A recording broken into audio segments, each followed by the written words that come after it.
예, 안녕하세요. 예, 김노무사 TV의 노무사 김승현입니다. 좀 오랜만에 좀 사례, 좀 유형을 좀 한 가지 좀 소개시켜 드리려 해요. 예. 그동안 뭐 좀 성공 사례나 뭐 이런 거를 위주로 좀 팁을 소개시켜 드렸다면 오늘은 좀 현상, 예, 뭐 한 수년 전부터 좀 이어온 현상을 좀 말씀 좀 드릴게요. 뭐 스타트업이다 또는 뭐 벤처기업이다 뭐 이런 종류의 얘기고, 예.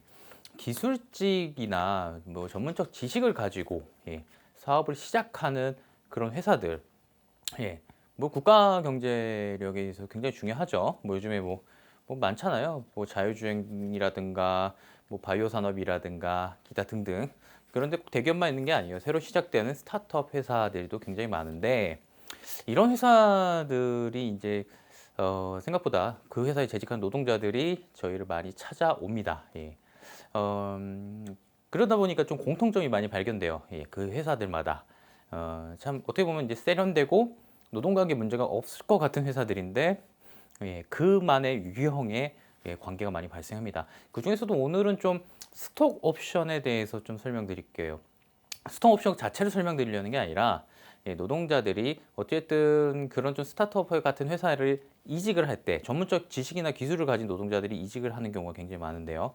이직을 할 때, 예, 이거 받고 또는 뭐 조건으로 들어가는 이 스톡 옵션들에서 뭐 문제가 많이 발생하고 있어서 그 점도 좀 집중적으로 살펴보고자 합니다. 전문적 기술이나 지식을 가진 사람들이 뭐 연구자일 수도 있고 대학 박사급 뭐 연구원들도 있고, 기타 뭐 대기업에서 연구를 하시는 분들도 있는데, 이런 분들이 사실 스톡옵션 뭐 등을 제안을 받고 기타 뭐 이제 막 시작하는 벤처 같은 회사에 들어가는 데는 여러 이유가 있죠. 뭐 자신의 뭐 꿈을 펼치기 위해서, 또는 뭐 지금은 노동자지만 뭐 대우가 뭐 일정한 기여를 하면은 너의 지분을 챙겨주겠다 뭐 이런 약속도 상당 부분이 있고요. 또 연봉이 뭐 당장은 못 주더라도 굉장히 큰 액수를 옵션으로 뭐 요청하는, 걸어두는 경우도 있고, 또 뭐 자신의 꿈과 좀 일치해서 뭐 기타 그런 이유로 이제 자신의 기존 연봉을 포기하거나 자리를 포기하고, 예, 이직을 하는 경우들이 상당히 많습니다. 예. 꼭 뭐 돈 많은 이유로 스톡옵션에 돈 많은 이유로 벤처 회사에 들어가는 건 아닌 것 같아요. 여러 뭐 복합적 요인이 있는 것 같아요. 그럼 이런 분들이 조금 고생을 하시게 되는 이유, 참 많은데요. 제가 일단은 뭐 스톡옵션에 가서 좀 말씀을 좀 드리기 전에 이런 벤처 회사들 좀 특징을 좀 말씀드려야 될 것 같아요. 주로 이제 대표와 회사 구성에 관한 얘기인데, 이게 약간 공통적으로 좀 특징이 있습니다. 예. 일단은 이런 종류의 사업을, 뭐 특정 지식이나 기술을 갖고 하는 사업이 좀 공통적으로 자기 돈 가지고 하는 그 사업이 거의 없어요. 그러니까 뭐 대표의 돈으로 또는 뭐 마련된 기금으로 하는 경우가 없고, 거의 다 외부 투자자들로부터 자금을 끌어오는 경우가 거의 대부분 부분입니다. 그러니까 뭐 어쩔 수 없겠죠. 주식에 당연히 투자자로부터 돈을 받았기 때문에 그 투자자로 인해 컨트롤이 되고, 예, 어느 정도 자금의 사용에 대해서도 제한을 받게 되는 것은 뭐 사실이고요. 뭐 두 번째로는 어, 투자를 많이 받은 돈이 생각보다 상당수가 대표자의 연봉에 상당히 많이 치중이 되어 있습니다. 기타 임원들의 연봉도 상당히 이제 세게 측정이 되어져 있는 경우도 많은데, 어떻게 생각해 보면 이제 땡전 한 푼 없이 시작하고 남의 돈으로 하는 사업에 치고 참 연봉이 세다라는 생각을 좀 많이 할 때가 좀 있어요, 실제로도. 예. 뭐 그런 부분도 있고, 뭐 그 국가로부터 뭐 돈을 끌어오는 경우도 굉장히 많습니다. 뭐 신지식, 뭐 전문 기술, 뭐 미래 산업, 뭐 기술, 뭐 이런 부분에 대해서는 국가에서 투자하기 때문에, 예, 그런 경우도 좀 많이 거의 다입니다. 이 특성이 계속 이제 노동 관계에서 작용을 하게 된단 말이죠. 자, 세 번째 같은 경우에는 저희가 이제 많이 좀 경험을 하는데, 대표자가 애초부터 이제 설립을 전문적 기술이나 지식을 가지고 이제 설립을 하시는 분들은 의외로 경영에 대해서 아무런 감각이 없으신 분들이 꽤 많아요. 전혀 감도 없고, 말 그대로 이제 정말로 이 기술 하나로 뭐 다 밀어붙일 수 있다 이런 생각을 좀 가지고 하시는 경우가 굉장히 많은데요. 이것 때문에 이제 회사의 기초를 바로잡는데 굉장히 좀 갈등 관계가 많다.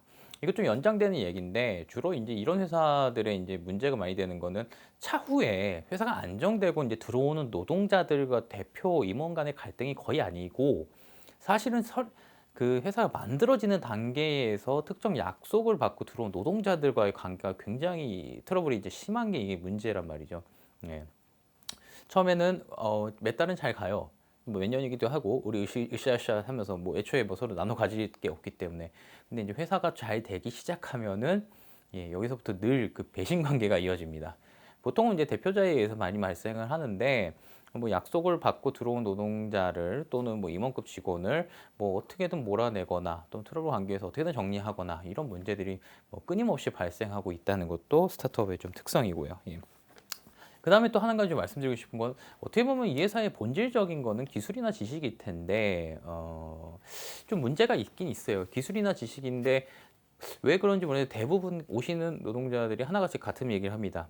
그 기술이나 지식이 사실은 뻥이다, 없는 얘기다, 거짓말이다. 이런 얘기 정말 많이 하세요. 사실은 전부 답니다. 왜 그런 얘기를 하시는지 제가 전문가 아니니까 거기까지는 알 수 없는데 예를 들어 뭐 데이터 검증이 안 된 사안이라든가 실제로 존재하지 않는 기술을 사기를 쳐서 투자를 받았다든가 이런 증언이 너무 많아요. 그리고 이게 사실 갈등의 요소가 정말 많이 됩니다. 왜냐하면 나름의 지식인들끼리 연구자들이 입사해서 이 회사를 으쌰으쌰 만들어 보자 하고 모였는데 나중에 가서 뚜껑을 열어보니까 없는 기술인데 외부에서 투자만 받은 경우 이런 기술 부분에 대해서 이제 문제 제기를 하고 그러면 이제 대표는 이제 화나고 막 밀어붙이는 과정에서 막 몰아내고 서로 내부 분쟁 나고 이런 경우가 굉장히 많습니다. 예. 이런 게 또 하나의 특징이고요. 또 하나 이제 특징은 대표자들의 좀 생각 같아요. 예. 스타트업의 회사는 아무래도 좀 젊은 분들이 대표자가 많습니다. 사실 40대, 50대, 뭐 초중반, 뭐 이 정도 분들이 대표하는 경우, 특히 40대가 이제 30대도 굉장히 많아요. 이제 문제가 뭐냐면은 이분들이 기본적으로 어떤 법적 이슈나 이런 거에 아예 무관심하진 않아서 그런지 전문가들을 늘 가까이 두고자 하는 경향은 좀 있어요. 예. 근데 제가 이거 말씀드리고 싶은 건 보통의 이제 회사라면 전문가들을 두고 어떤 체계를 바로잡거나 어떤 구조를 잡아가는데 기틀을 마련하거나 이런 방식의 전문가를 좀 잡는 데 치중을 한다면 좀 벤처나 이런 분들의 좀 특징은 어떤 내가 이렇게 밀어붙이는 거. 예, 물론 뭐 사실 벤처나 스타트업 회사는 뭐 밀어붙이는 힘이 굉장히 중요하지만 거기에 대해서 방해물이 되는 요소들을 제거하는데 이 전문가들을 사용할 수 있다고 이제 생각을 해요. 예, 저 아시는 변호사님도 그런 벤처 회사에 이제 상당히 연봉을 받고 들어갔는데, 대표의 요구가 그거였대잖아요. 그냥 뭐, 내가 무슨 일이든 할 테니까, 예, 너가 뒤처리 다 해라. 뭐 이런 식의 요구를 받기도 하고, 예, 실제로 그래서 전문가들을 가까이 두고는 있습니다. 이런 특징에 좀 연유가 돼서인지, 예, 상당히 많은 좀 불법적인 일을 하면서도 그 법이 잘못됐다고 생각하는 경우가 많더라고요.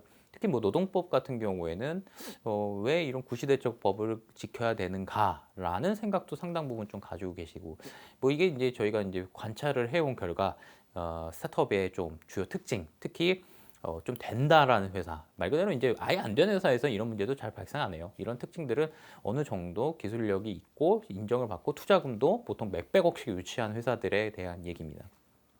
자, 이런 회사에 들어오신 분들이 이제 문제가 생기는 거는 이제 뭐 여러 가지가 있지만 오늘은 또 스톡 옵션만 좀 얘기를 좀 드리려 해요. 스톡 옵션이 뭐 이제 뭐 요즘에 뭐 시장에서 뭐 정말로 연봉 많이 못 주면 이거라도 받고 가야 된다라는 취지에서 이제 많이 이루어지죠. 말 그대로 이제 약속을 걸어놓고 이 회사가 네가 키워서 거기에 대해서 네가 가진 그 옵션으로 가진 그 주식만큼 행사해서 나중에 현금으로 받아가라 이런 뭐 취지인데 사실은 이 스톡옵션 계약 자체가 굉장히 덫이 많습니다. 예. 이 트러블 관계에서 정말 땡전 한 푼 못 받고 쫓겨나는 뭐 임원 노동자들 같은 경우도 대부분 이 스톡옵션 계약을 믿고 진행을 했다가 이런 경우들이 이제 난패를 보는 경우들 굉장히 많습니다. 자, 첫 번째로 이제 굉장히 이제 복잡한 스톡옵션 계약들을 많이 쓰는데요.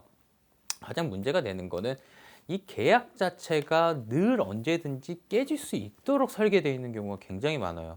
제가 단편적으로 좀 하나 얘기 드리는데 스톡옵션 계약에 어떤 그 경징계라도 받은 경우에는 바로 스톡옵션 행사가 중지되도록 되어진 계약들이 상당히 많습니다. 이게 뭐 나쁜 설레긴 하는데 고등법원 판례 중 사례 중 하나는 그런 계약도 인정한 사례가 좀 있어요. 근데 사실 경징계는요 정말 주기 너무 쉬워요. 완벽하게 깔끔하지 않은 사람이면은 사실 경징계 정도야 늘 받을 수 있습니다. 근데 그 수준으로 스톡옵션이 바로 날아가고 이런 계약이 아예 설정되어져 있으면 사실은 그 스톡옵션 사실상 그 노동자한테 줄 생각이 거의 없다고 보셔도 무방은 해요. 예.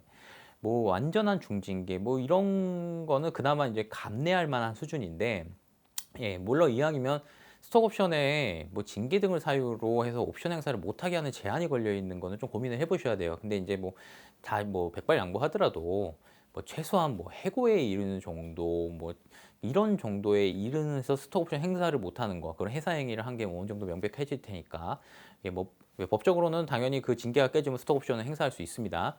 이러한 경우인데 이게 아니라 정말로 무슨 뭐 견책, 뭐 경고받으면 스톡옵션 깨지도록 이렇게 설계된 계약서들이 꽤 많이 있다. 이 지점을 좀 한 가지 말씀드리고, 두 번째로는 스톡옵션 계약 자체가 이 문제가 주식 가격이에요. 이 주식을 그 매수 청구권을 이제 행사를 해야 되거나 이래야 되는데 한 주가 얼마인지 알 수가 없어요. 왜냐하면 대부분 비상장 회사이고 얘네들이 투자를 받을 때는 그거 몇만 원짜리라고 홍보를 하다가 실제로 스톡옵션 행사를 하다 보면 뭐 3천 원도 안 된다, 500원도 안 된다, 별 얘기가 다 나오기 때문에 실질적으로 그 한 주를 어떻게 평가할 것인지에 대한 명확한 기준 설정이 없으면은 종이 쪼가리에 불과할 그런 가능성도 크다. 예. 그러면 이 기준을 꼭 정해놔야 됩니다. 그리고 이제 스톡옵션 자체를 별도의 분리된 회사의 옵션 계약을 맺어놓는 경우도 많아요. 이 경우는 분쟁 생기면은 다른 회사에 가서 다르게 소송하고 이래야 됩니다.